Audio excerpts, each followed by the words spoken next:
Hello, may the force be with you.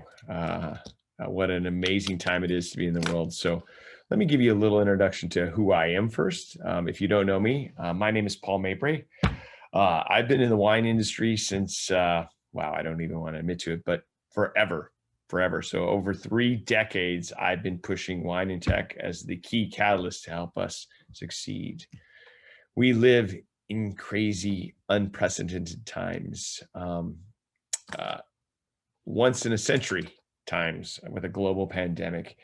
And it has made our industry strange, our lives strange. Not only are we locked away and sheltered in place, but the way it's affected our supply chain, and most importantly, the way it's affected our industry, damaging us both at the restaurant level, but also at the winery tasting room level, and the combination of both of those things. But our world's been changing for some time outside of a global pandemic. You know, candidly, we live in a digital world. The digital world, there's no question that no longer are these things that you read in comic book science fiction. They're reality. We live in a place where mobile, the pickup of the phone, and it's the Library of Alexandria in your pocket, and you can buy, and social media is real where you can connect with the world. These are our realities. This is our new world. It's changing. It's coming at us so fast. And not only that, we live in the most competitive market in human history. Let me say that again. We live in the most competitive market in human history for wine, and it's getting more competitive. Not only is it more competitive with thousands and thousands and thousands of wineries, it's competitive across multiple categories. People don't just drink wine anymore. They're actually omni drinkers, and we compete with things that we didn't even anticipate for mouth share and stomach share in the past. Micro beers, craft spirits, kombucha. In fact, like I said, most consumers drink across categories, and most of those other categories have advantages against us. Whether they can make more product, unlike wine, or that we're more expensive than them by ounce, right? By serving. That's an interesting challenge that we have to overcome. Now, the good news about that is for 2 decades, we've had a growth in the value of wine, but there have been challenges showing, there are cracks in the seams showing for some time. The fact that we were declining in case volumes despite increasing dollars was a clear sign that something was wrong and that we were going to have to challenge. Many wineries leaned into the model of selling from cellar door or winery to consumer. That sounded like the chance to change the world.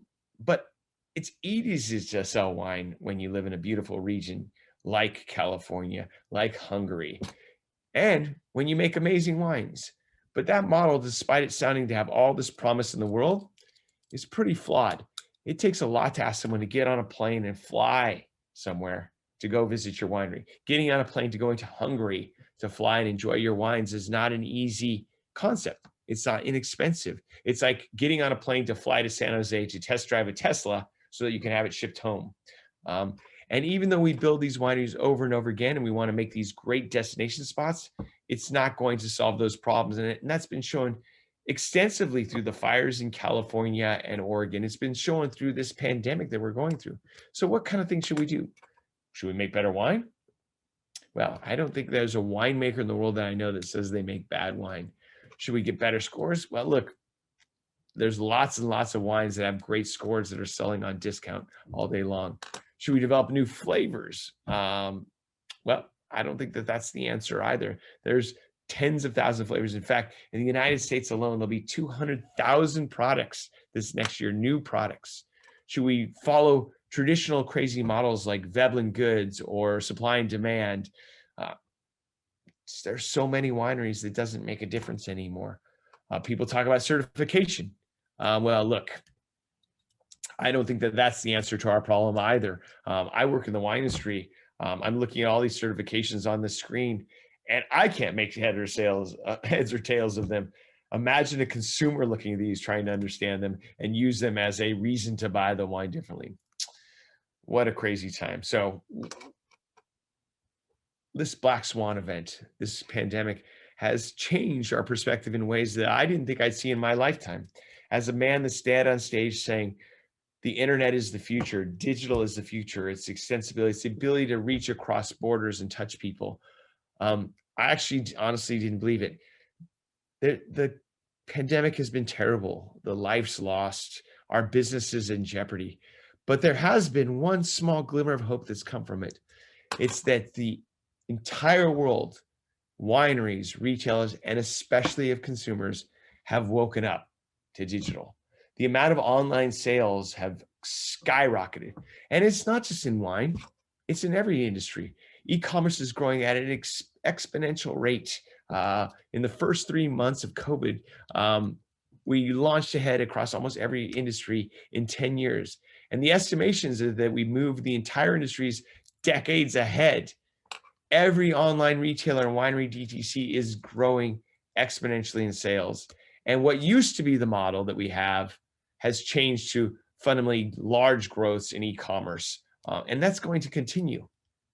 But unfortunately, we're all suffering from whiplash. We're all feeling this knowledge deficit, systems, platforms, resources in order to enable it. But I thought this speech would be great if I could give you some take-home tips about how great the future is. We truly are entering the golden age of wine. And instead of trying to learn from ourselves, I thought we could pick some tips from a pretty successful little region that's not about wine, but has led the world in innovation, Silicon Valley and digital. So the next few slides that I'm going to share with you are the 12 things that we can learn from Silicon Valley that we can take and apply to our industry to do better.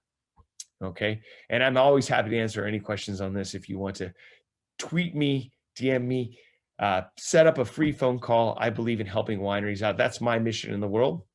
So first of all, as such, and even reflecting that statement, we need to become customer centric. Our industry for decades has been product and manufacturing. We are tied to the growing. We are tied with our love with the product. And I believe in that fundamentally. That is the magic of who we are. But understanding and caring about the customer and all the things that lead back to the customer is the way that Silicon Valley has succeeded with this product market fit, making sure that we understand what they like, how they want to be treated, how they want to talk to us. That is the essence of what will allow us to still be rooted in the land, rooted in the varieties, rooted in the styles, but make sure that the customers keep coming back to us because we are giving them what they want, when they want it, how they want it. In Silicon Valley, they have this concept called jobs to be done. Jobs to be done are meaning that a person doesn't want to buy these component parts to build a skateboard. They just want to go skating. They don't care about the parts. And we need to understand that about how we treat customers. There's a hierarchy, and you'll have access to this PowerPoint so you don't have to write these down. Like Maslow's hierarchy of needs, how are we giving the customer what they want? And what I mean by that is we write these amazing tasting notes. Look at this, is a South African winery. And even though they're buying these flavor profiles, even though they're buying blackberry and cherry, even though they're buying smoky or tobacco, or they're buying Pinot Noir or Salt, what they really are buying from us is the enjoyment of family, friends, the enjoyment of a libation that really opens up their minds to happy times and is a social beverage. That's what they're buying. That's the job to be done. How are we providing them that in the way that makes them happy versus trying to look at the components of what we're building? In Silicon Valley, everything is digital first. We try to touch the customer first. We try to attract them to come to our websites, to use digital tools, whether it's social media, whether it's email, to scale and touch them and let them come to us the way they want to. And if they want to reach past that and create a deeper, richer relationship with us, that's possible as well. But it all starts digital first, so that we are omni-channel. They can find us on their phone. They can find us on the web. In fact, they can find us on voice. We need to start thinking digital first, not tasting room first, not wine bottle first. How do we touch them? How do we let them reach the bottle of wine and come back to us digitally? In Silicon Valley, they are data-driven. Everything is driven by the data. That is a feedback loop. The byproduct of everything they do, they measure to do a better job. We need to use data as a fundamental anchor so that we can actually approach and touch consumers in a better way. In Silicon Valley, they really believe in testing. This is a great story I'm going to share with you. When I show you the name of the book, you're going to be quite surprised, right?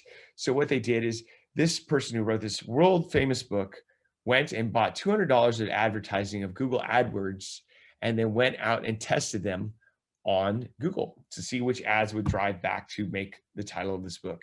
And you may not have heard of these other titles that didn't make it. Broadband in the White Sand, The Millionaire Chameleon. Those were not the titles that won in the A/B testing or out in the thing. What won was The 4-Hour Work Week by Timothy Ferriss. So he was able to come up with that title of the book using testing in small dollars. You can do lots of testing yourself and iterate before you actually put anything in production. I've seen many wineries put Instagram programs now where they're showing different labels and seeing how consumers respond to it. They're testing their messaging. I know a wonderful winery in New Zealand who tests the different messages and sees which ones the consumers are responding to before they put it on their homepage. It's inexpensive. It works. So as we like to say here in California, nail it and then scale it. As a byproduct of that, metrics are fundamental, and creating these goals that are tied to these key measurement tools that we can use are ways that we can target the future. There are lots of advanced measurement tools that we can lean into that come from outside in Silicon Valley, whether it's lifetime value, customer acquisition costs. In fact, in the wine industry, we have subscriptions, right? Which are wine clubs. There are so many more advanced subscription model tools that we can use to leverage and add value so that we can do a better job keeping people coming back and subscribing to our wine clubs. These metrics are not new to it. They are out there in Silicon Valley, and we can absorb them and bring them and use them for, and in fact, our businesses will be worth more money. The subscription economy gets a 6 to 10x multiple on your earnings if you use that subscription economy model versus in the wine industry, which is usually 1 to 3 times our earnings. So wow, what a different model to move to and using these math. We need to look for blue ocean strategies. What do I mean by that? Well, look at the way, if you Google wine, the wine industry, look at the way we talk about ourselves: family owned, boutique, luxury, sustainable, biodynamic, estate. These are me Googling, and there are thousands of results if you go Google estate winery, biodynamic wine, sustainable. How do we differentiate if we're all saying the same thing? A blue ocean strategy is not trying to be the top of one category, but trying to make your own category and then owning that space. More wineries can do that.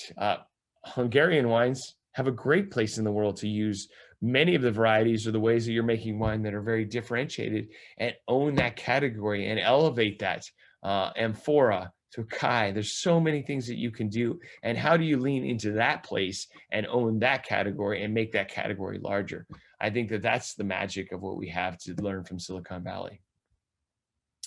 You know, in the wine industry, we are very fail resistant. We are very nervous about risk taking because risk is dangerous for us. We have one swing at the plate. Once a year, we get to make the wine. We have only so many grapes, so much to make, and we can't make more of it if it comes out and it becomes an all-star success. A tragedy like these two tanks bursting could be catastrophic for us. So culturally, we are resistant to change. But the reality of that is that in digital, you have to experiment a lot. You have to try a lot of things, and you have to find out ways to succeed that no one's found out before. And the good news in the new digital era is nobody knows the path forward. I don't know the path forward. There's not a single human on the planet that knows how to successfully build a brand repeatedly on the internet. That's a true story. So the good news and the bad news is that we all have to fail forward. We all have to try and be okay with failure.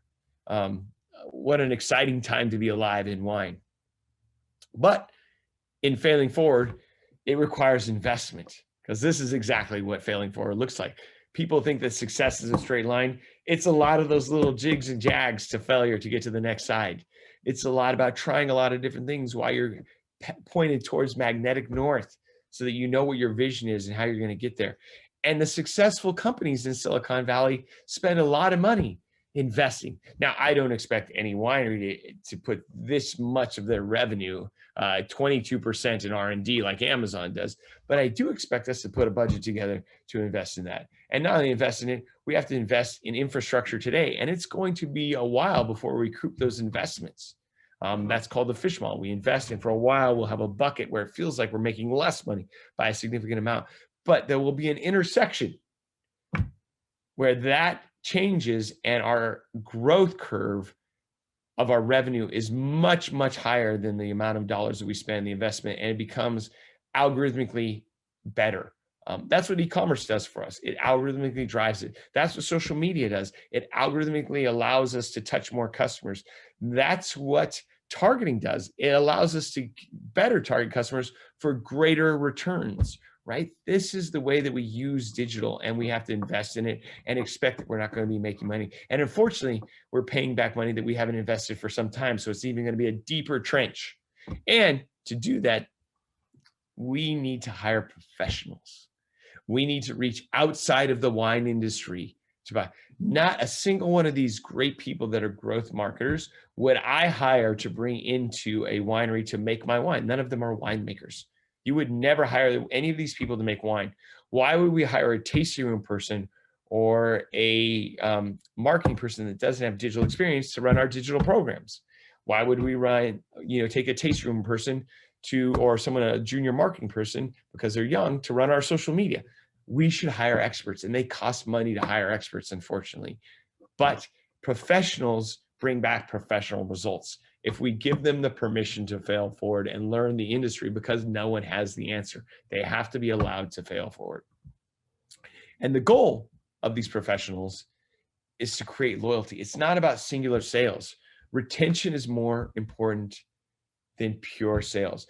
Getting a customer to buy not once, but twice, 3, 4, 10 times from you is more important than getting them just to go once and then buy the next wine. Right. And that's a new way of thinking. And nothing has illustrated the need for retention more than the pandemic. We needed the customers that we had that day to buy more from us because we couldn't get new customers. It's forced us to reevaluate how we create loyalty within our customer footprint. And by the way, if you create a good mousetrap, a good way to have a good value exchange with your customers, when you're attracting new customers, you keep them for longer. You make more money. It's a healthier, more sustainable business. That's what Silicon Valley understands. That's why they have measurements like daily active users, monthly active users, retention, right? Those are key to them. And in fact, we should be thinking about how we redefine and understand our wine clubs. We should redefine the loyalty that we're trying to create with them through different paradigms and constructs versus just sending them wine every other month. I know it's a mental change. I know it's a huge adjustment for us, but in reality, what we're trying to do is create a mechanism that we're giving a value exchange to the customer that makes them feel back. We're customer-centric, going back to that original point in the beginning. We also need to understand that this is not a one-off. You cannot treat digital like a project. You cannot treat a website like a project. It is a living, breathing entity, and this is a forever investment. And it has a cost, a total cost of ownership and investment.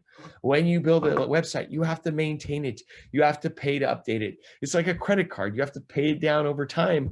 Otherwise, the interest on that credit card becomes too much, right? The same thing applies, by the way, for your understanding your customers or your employees' aptitude. We have to teach them how to manage digital. We have to pay that down because digital is forever moving forward. Those skills are changing at a rate that we've never seen any other skills. Marketing used to last for decades. Now it lasts for months before there's a new methodology. Right now, we're talking about the new hot thing called Clubhouse, which is a voice. The amount of growth in voice activated devices has been faster than any other device in the world. And yet we have no aptitude or understanding how to utilize it for wine yet. That's okay, because we still have a lot of work to do with e-commerce, social media, search. But look how fast into augmented reality, virtuality, the speed at which the internet is going is unprecedented. And if you want a cautionary tale of what not paying down technical debt does, we can just look to the state of California where I live in. If you've watched the news at all, we had this company called PG&E, Pacific Gas and Electric, which didn't update its power lines for decades. And as a result, when they collapsed, they lit up fires all across the state. And if they had been updating those power cords over the last 20, 40 years, they would have been more modern and they wouldn't have failed the way they did. And the cost of their failure was a magnitude greater than they would have spent fixing and adjusting those over those last decades. So imagine the possibilities of this. Imagine the new world, things like augmented reality.